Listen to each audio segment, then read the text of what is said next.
सिंधुदुर्गाच्या कुडाळमध्ये महावितरण नियंत्रण कक्षाला पालकमंत्री नितेश राणेंनी अचानक भेट दिली।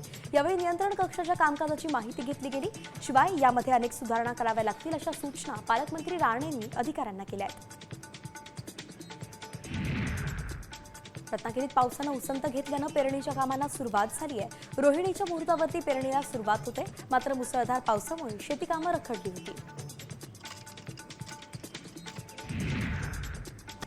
सिंधुदुर्गात सततच्या पावसामुळे शेती हंगाम वाया जाण्याची शक्यता आहे। त्यामुळे ओला दुष्काळ जाहीर करा आणि शेतकऱ्यांना नुकसान भरपाई द्या अशी मागणी युवा सेनेच्या वतीनं केली गेली आहे। याबाबतचं निवेदन तहसीलदार दीक्षांत देशपांडेंना दिलं गेलं आहे।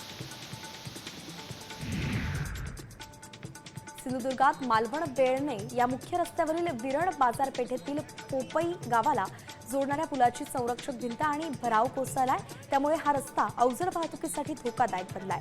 या पुलाचं काम 5 वर्षांपासून करण्यात आलंय। निकृष्ट दर्जाच्या कामामुळे ही संरक्षण भिंत कोसळली असल्याचा आरोप आहे। दापोली तालुक्यातील वणंद इथल्या नदीत वाहून गेलेल्या राजेश कोळंबे यांच्या कुटुंबियांची महसूल राज्यमंत्री योगेश कदमांनी भेट घेतली। शासनाच्या वतीनं 4 लाखाच्या मदतीचा धनादेश त्यांनी कुटुंबियांकडे सुपूर्द केला। शिवाय कोळंबे यांच्या मुलांना पुढील शिक्षणासाठी सगळी मदत करण्याचं आश्वासनही कदमांनी दिलं।